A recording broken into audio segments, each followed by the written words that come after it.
Yep, the React situation is as bad as it gets. A 10.0 CVE affecting both React and Next.js. Next.js more than React. I'll explain why in a second. It's no bueno, okay? It's a really bad situation. We've got Next.js default install 16.06 running. We're gonna start with the ID command to show that I am running commands on the server, right? So we see really quickly that the ID command output, I am Ubuntu, Ubuntu, Ubuntu. And then finally, just for funsies, before I start actually talking about the video, we'll do a little reboot command. And then bada bing, bada boom, the VM has turned itself off. Okay, so not great. Let's talk about it. So what's going on here is this vulnerability called React 2 Shell CVE 25.55182. This React 2 Shell, by the way, is a play on Log4 Shell, a vulnerability in 2021 regarding Log4j. Not important.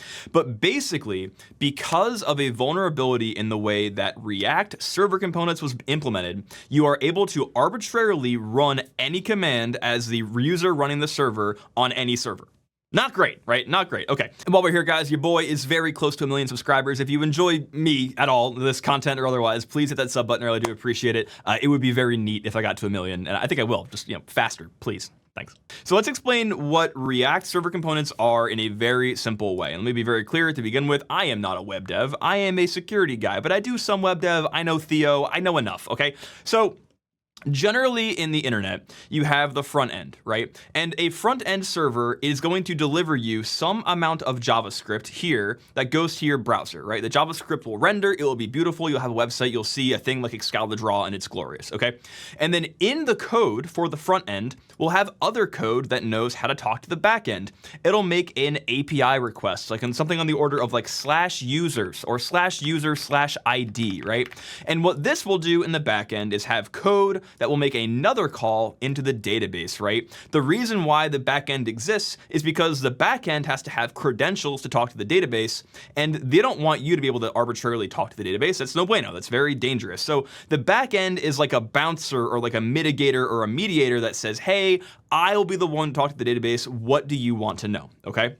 Now, this is all well and good, but as society, as technology progresses, we try to make things more efficient, right? And so the way we've efficientified the web is we created this thing called server components, okay? As I mentioned before, the front end of a website for a very long time was just a piece of code that was sent to you as a browser. You would render it locally, and then you would use back-end calls to update the data inside of your components that are front end, okay? React server components is this idea of, instead of it being this delegation between back end and front end, what if the front end had context about the session, about what we're talking about, and was able to, on its own, query a database and then send us a pre-compiled, a pre-built component that had this information. Let's say, for example, on the front end, we're going to the /profile page, right? What would normally happen is I would go to the front end, I would download the component that looks like the front end, and then the code inside of there would query a backend and then use that to send me data that would then populate in the component, right? Well, what server components allows you to do is instead the server just knows based on some session cookie or some JSON web token what the session is going to be. It knows who you are, so it on its own is going to query the database and is going to send you a pre-built version of that component. It's very cool. It's a very, very novel idea. Now, the issue is in the implementation of this. The way that basically a browser tells a React server that has server components that it needs an updated version is over this thing called the flight protocol. Now, what I'm about to read, guys, is by this guy named Moritz Sanf. I may be butchering your name, dude. I'm sorry. If I am, I apologize. Go show him some love. He is the one that published the first working POC for this vulnerability, as well as a very good write-up. So like this is glorious. Please go show him some love. Okay, good job, by the way.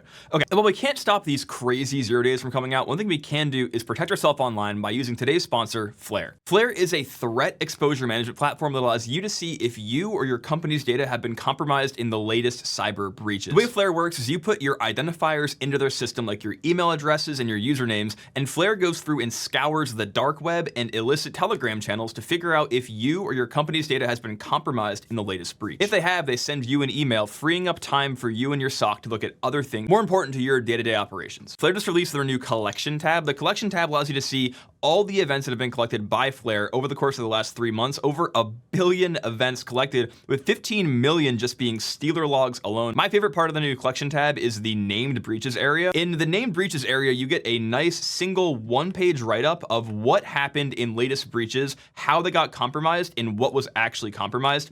I like this because it's a nice place that summarizes all these breaches. I feel like there are so many breaches happening all the time that I never know like what is actually going on. These are all the breaches, and this is the type of information that's been compromised in that breach. It's really nice. Guys, the best way to help my channel out is to go interact with the sponsors, go give them a try. You can use Flare for free at the link right here. And then next time threat exposure management comes up at your company, give Flare a shot. Thanks again to Flare for sponsoring the video. Back to the video. The hard problem they're trying to solve here in React server components is a backend and a front end need to serialize and transmit objects, right? That is like the hard component. That is the hard part of languages like Java, like JavaScript, to be able to safely transmit objects, because unfortunately objects are not only data, like, you know, the name of the object is cherry and it is an object of fruit, but also the functions associated with that object, right? The constructor, the deconstructor, the dot get operation, right? All of those things are code, and so it is very difficult to meaningfully transmit objects and not also transmit code, which is like an inherent security nightmare, right? This is the flight protocol. There's a lot of custom kind of notation that make references to other objects in the actual transmitted objects. Again, I'm not going to act like an expert on this. If you want to either read this right up yourself or go read the actual like RSC spec, the flight protocol spec. But basically, the vulnerability lies in the fact that you are able to use the flight protocol syntax to access functions inside of these objects. And the things you're able to access, React didn't verify whether the requested key was actually set on that object. Now, let me be very clear. The details of this vulnerability are very complicated, and I would give them more, like, please go read this right up yourself. But what I want to go into is the nature of the exact vulnerability and then the final chunk, right? Like how this actually works. Okay. So the problem with this is that, again, we are serializing object data, and upon deserialization, they are not checking if fields inside of the serialized data exist elsewhere in the serialization. What this allows you to do is retrieve the constructor of arbitrary objects in React, okay? What this allows you to do is retrieve the function constructor, right? So in JavaScript, functions themselves are objects. Those objects have constructors.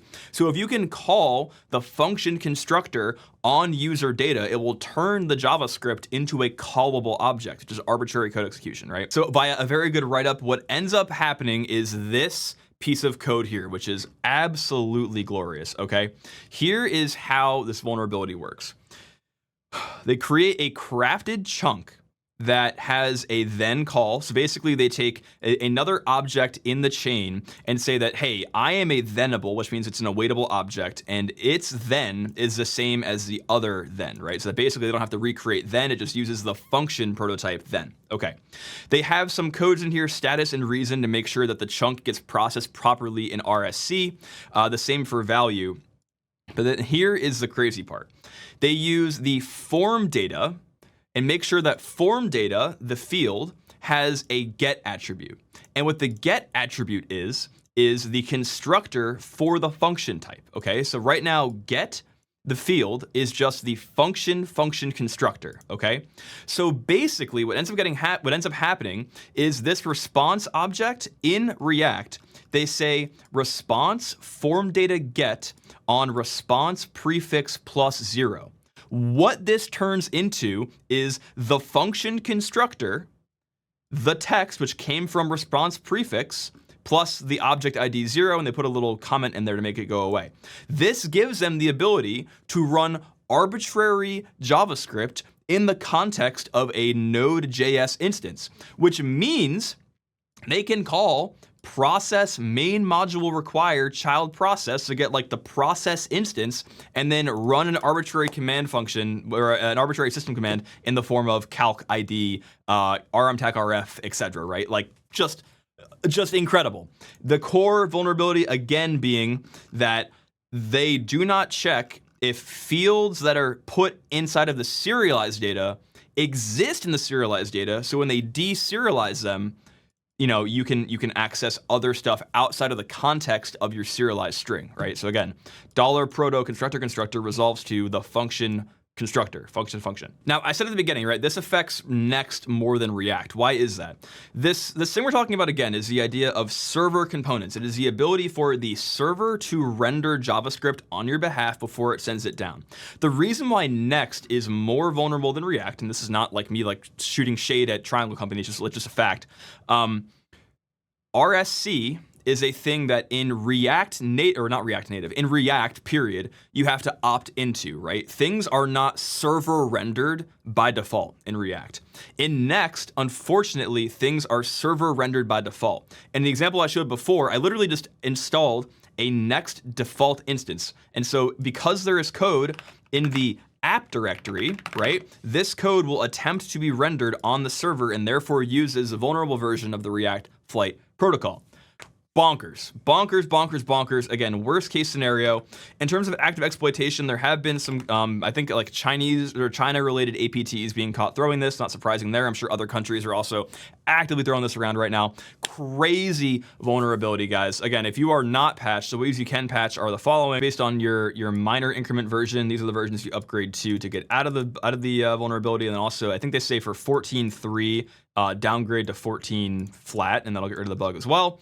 And then for React, I believe the guidance just to upgrade to React 19.19. Yeah, so it's basically do the bug increment for all the versions, right? So 19.01, 19.12, 19.21 will fix this as well.